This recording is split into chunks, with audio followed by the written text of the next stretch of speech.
श्री खैरे दुसऱ्या मतदारसंघाचे उमेदवार कल्याण काळे अशा कार्यक्रमासाठी उपस्थित असलेले राज्याचे माजी आरोग्यमंत्री राजेश भैया खवखे, ज्येष्ठ नेते केशवराव उसाळे, शैक्षणिक क्षेत्रामध्ये औरंगाबादचं नाव किंवा मराठवाड्याचं नाव देशातून देशाच्या बाहेर त्यांनी केलं ते बाबूरावजी कदम, उत्तमसिंग राजपूत, जयसिंगराव गायकवाड, रघुनाथराव सुधाकर सोनवणे, किशोर पाटील, सूर्यकांताताई गाडे, विजयानंद बोराडे अनिल पटेल, कमाल फारुकी, छायाताई दंगे, लीनाताई खरे, नामदेव पवार, संजय वागचौरे, रंगनाथ काळे, द्वारकाभाऊ फाशीकर, जिल्ह्याचे अध्यक्ष पांडुरंग कांगळे, शहराचे अध्यक्ष खाडेबाई, व्यासपीठाचे सर्व आघाडीच्या विविध पक्षांचे नेते आणि गेले 2-2.5 तास 11 वाजल्यापासून या उन्हामध्ये गरमीमध्ये या ठिकाणी उपस्थित असलेले तुम्ही बंधू भगिनींना, लोकसभेची निवडणूक आली,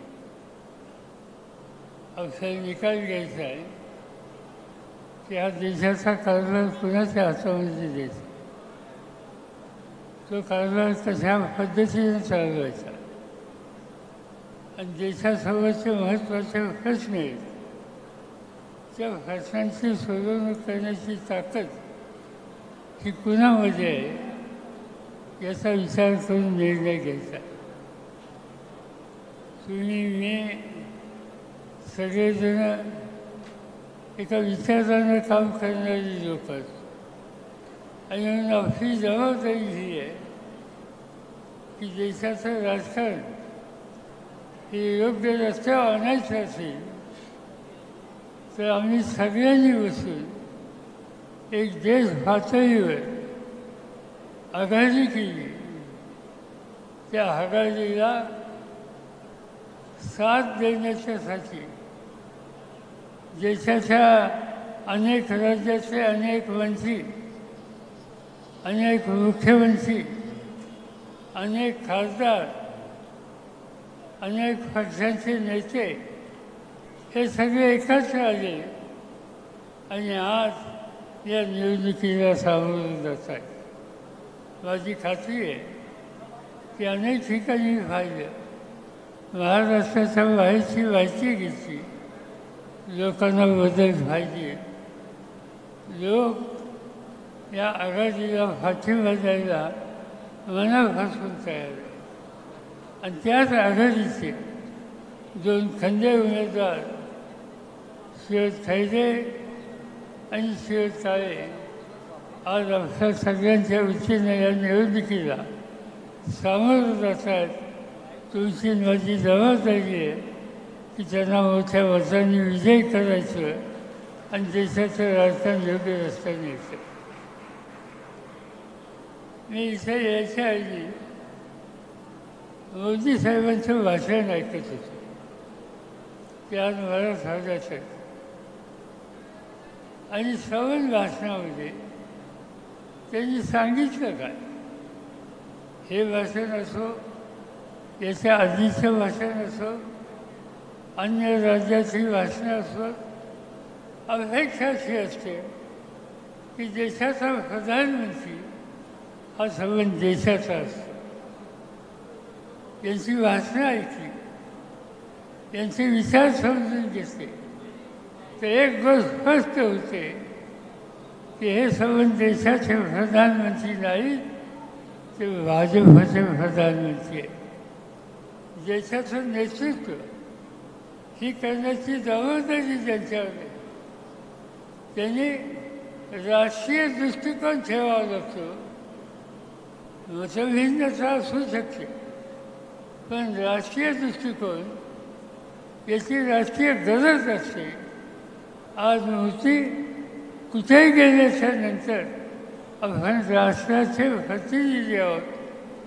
राष्ट्रीय दृष्टिकोन ठेवला पाहिजे.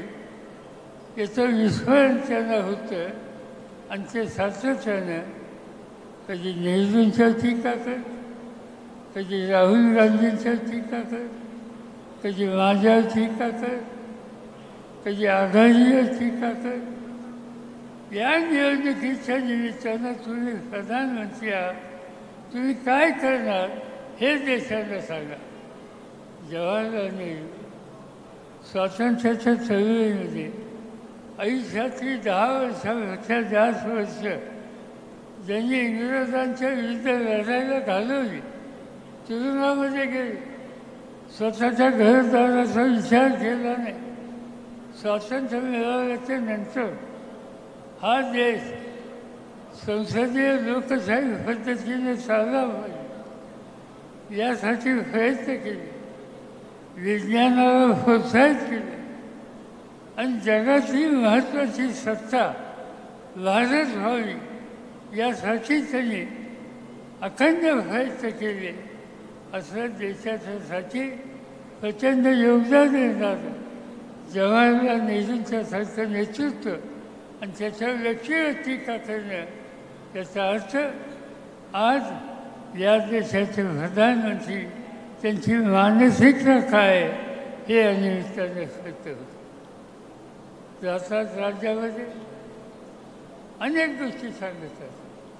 आश्वासनामागे आश्वासन सांगितलं त्यांनी की माझ्या हातात सत्ता द्या, 50 दिवसाच्या आत मी महागाईचा खर्च सोडतो. महागाईचा खर्च सोडवला, कशाच्या किमती केल्या. आज त्यांनी सांगितलं 50 दिवसाच्या आत मी पेट्रोल, डिझेल, गॅस या सगळ्याच्या किमती 50% कमी केली. नाही करता उलट त्या किमती वाढल्या.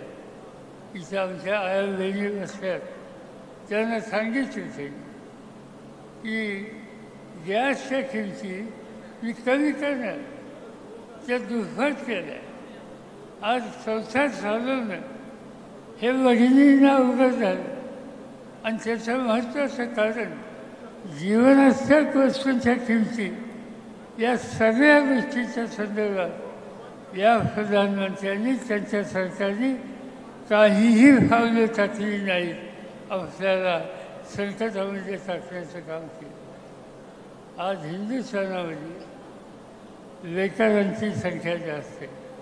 मध्यंतरी एक जगातली एक संघटना आहे, तिचं नाव ILO, इंटरनॅशनल लेबर ऑर्गनायझेशन. आणि या ऑर्गनायझेशन जगामध्ये बेकारी किती आहे आणि कुठं आहे याचा अभ्यास केला आणि त्या अभ्यासातून एक अहवाल सादर केला. त्यांचा अहवाल असं म्हणतो की भारतामध्ये जे 100 मुलं शाळा कॉलेजमधून बाहेर पडतात त्यातले 87 मुलं ही बेकार आहेत. 87% तरुण पिढी ज्या देशात आज बेकार आहे त्या देशाचा प्रधानमंत्री या तरुणांच्या भवितव्याचा विचार करत असेल तर 70 वर्षाचा त्यांचा अधिकार किती आहे हा जर एखाद्या तरुणाने प्रश्न विचारला तर त्याचं उत्तर हे त्यांना द्यावं लागणार.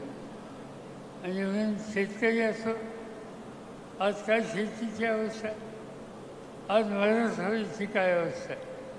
आज मराठवाड्यामध्ये पाणी नाही, जनावरांना चारे नाही, दुष्काळाचं संकट आहे.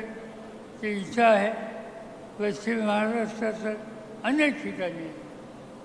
जबाबदारी असते सरकारची की दुष्काळासारखं संकट आल्याच्या नंतर त्या शेतकऱ्याला त्यातून बाहेर काढण्यासाठी कष्ट घ्यायचे. काही लोकांनी मला सांगितलं फळबागा केल्या. फळबागाची योजना आम्ही लोकांनी सुरू केली आणि त्या फळबागा केल्या.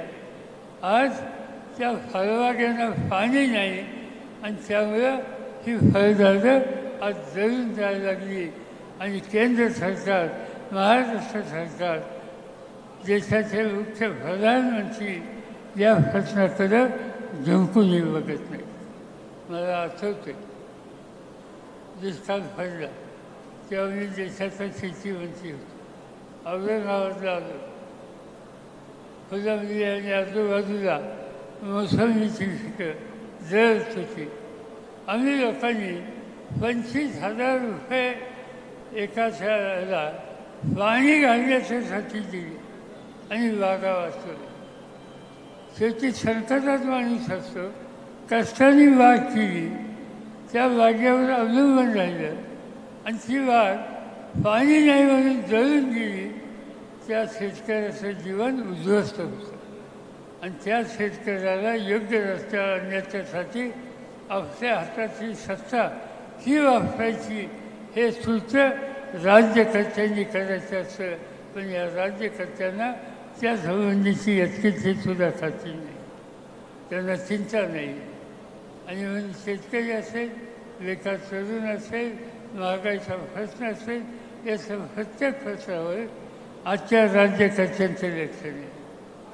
मग सत्ता वापरतात कशासाठी? हे सत्ता वापरतात सत्तेचा गैरवापर करण्यासाठी. आज हा देश स्वतंत्र देश आहे, माणसाला अधिकार आहे. आज आम्ही बघतो की या अधिकारावर गदा यायला लागली. मूलभूत अधिकार संकटात आहे. याचा अर्थ आज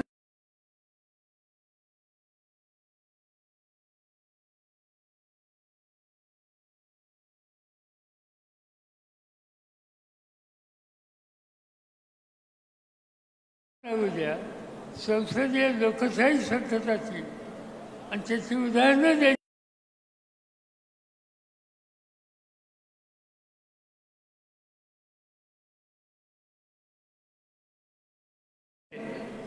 आणि त्या मुख्यमंत्र्यांनी मोदी सरकारवर टीका केली, काही मागण्या केल्या. त्या मागण्या मोदी सरकार पूर्ण करत नाही.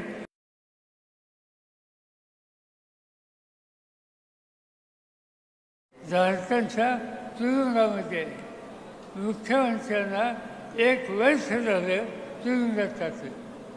देशाची राजधानी दिल्ली आणि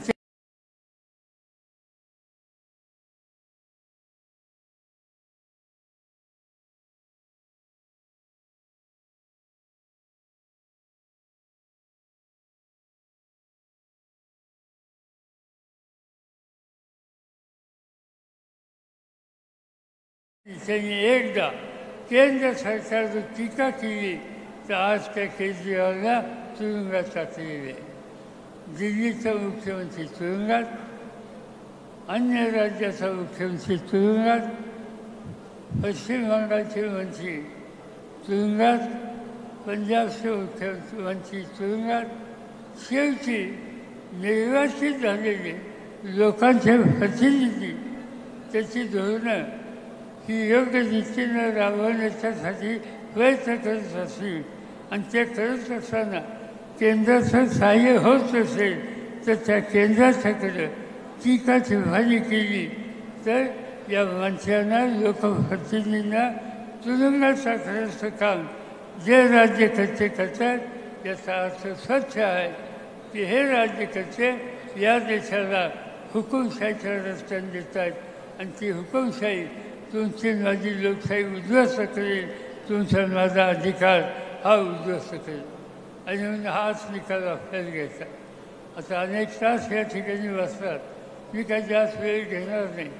पण लोकशाहीवरचं संकट, घटनेवरचं संकट आणि सामान्य माणसाच्या मूलभूत हक्काच्याकडे दुर्लक्ष करण्याची भूमिका ही स्थिती जर या ठिकाणी असेल तर त्याला उत्तर द्यावं लागेल.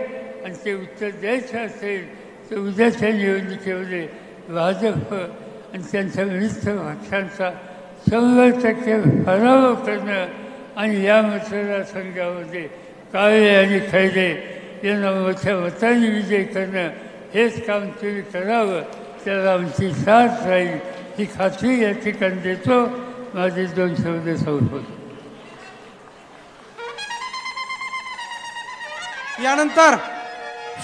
यानंतर शिवसेने